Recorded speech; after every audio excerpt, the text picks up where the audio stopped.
Eucratides was among the most remarkable rulers of the Greek kingdom of Bactria. Both the life and death of this fearsome warrior king were extraordinary. His demise, in particular, may well be one of the ancient world's great murder mysteries. It is so because the exact circumstances of his death cannot be determined with certainty. This presentation explores the story of Eucratides and the puzzling circumstances of his death. Before we can begin to unravel this puzzle, however, it is necessary to provide some historical and political groundwork regarding Bactria and the Greek presence there. In the years after Alexander the Great's conquest of the Persian Empire, the former Persian satrapy or province of Bactria became part of the Seleucid kingdom. This was a Hellenistic state created by Alexander's general Seleucus after the wars of succession following Alexander's death. The Seleucids administered their provinces through appointed satraps or provincial governors. During the period of interest here, the satrap of Bactria was a man named Eucratides. Circumstances in Bactria remained relatively stable until around 246 BCE, when the Seleucid ruler Antiochus II died, and the Seleucid princes became embroiled in a civil war. This is when Eucratides defected and established the independent Greco-Bactrian Kingdom. He then began minting coins with his name as king.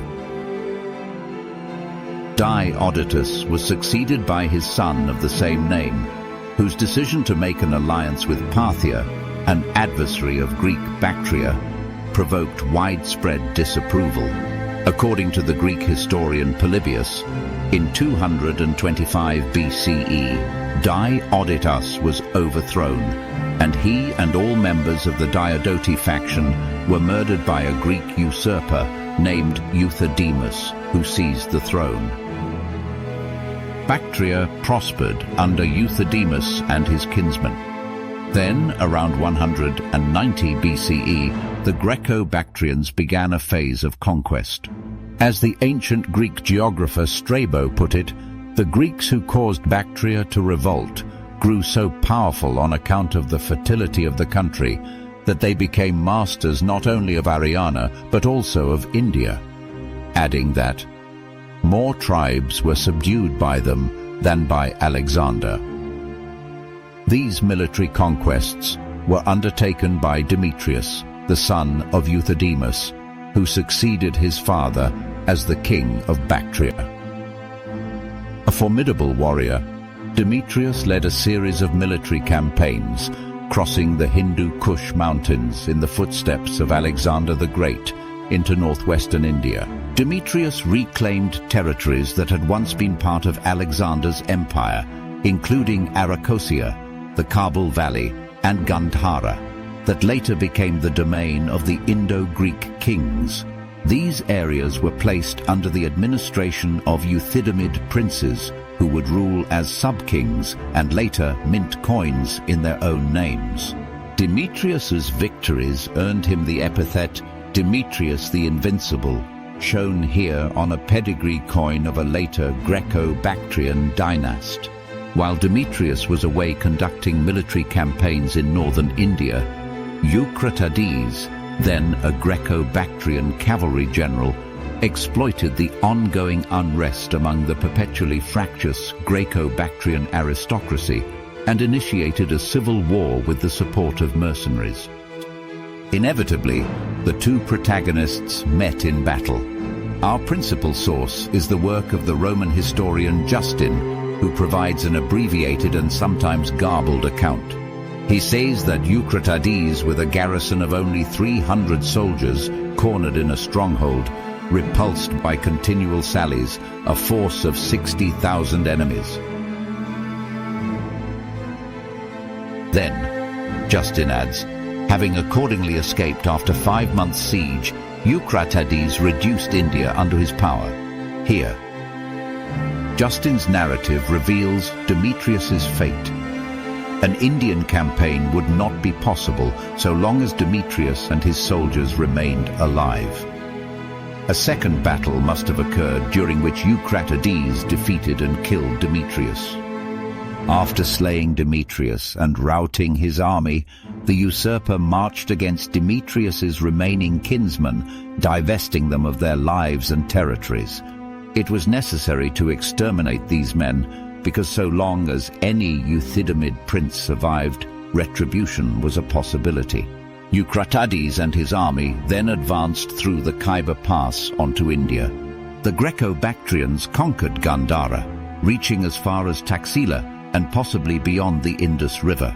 Thus, Eucratides became the uncontested ruler of all Greek-held territories on both sides of the Hindu Kush, an area extending from Central Asia to India. To commemorate his achievements, he changed the legend on his coins from "of the King Eucratides" to "of the Great King Eucratides." He also minted the largest gold coin of the ancient world, a 20-stater piece bearing the inscription, "of the Great King Eucratides." This attests to his incredible wealth. In the same passage, Justin skips to another incident.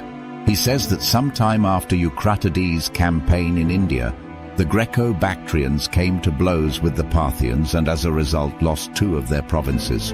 While discussing the war with Parthia, Justin provides a very peculiar account of how Eucratides was killed.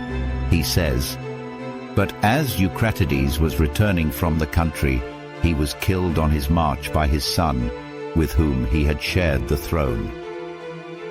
Justin adds that the son was so far from concealing the murder that, as if he had killed an enemy and not his father, he drove his chariot through his blood and ordered his body to be cast out unburied. This is the murder mystery. Who was the assassin? Which son? Why did the son harbor such intense hatred toward Eucratides that he felt compelled not only to kill him, but to also desecrate his body? One possible patricidal prince would be Heliocles, the son and successor of Eucratides.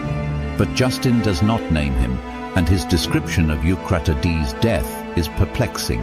Some scholars attribute the problem to Justin's erroneous rendering of his original source, the now lost work of Pompeius Trogus, and doubt that the assassin was Eucratides' own son. Tarn noted that it is inconceivable for a victorious king's son to assassinate him in front of his army and then have the time and audacity to desecrate the body by tossing it in the wilderness. The soldiers would have intervened and tried to assist their king. Of interest to some scholars has been Giovanni Boccaccio's De Casibus, a medieval work on the fates of famous men that provides a version of events that differs from Justin's. He writes, "An Indian king named Demetrius arrived and made war against Eucratides, king of the Bactrians.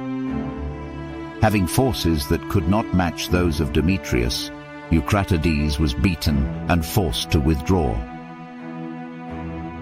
Overpowered, Eucratides retreated to a town in his country of Bactria. What follows is the crucial passage. In Boccaccio's words, the son of said Demetrius ultimately conquered that town and cruelly and pitilessly killed Eucratides.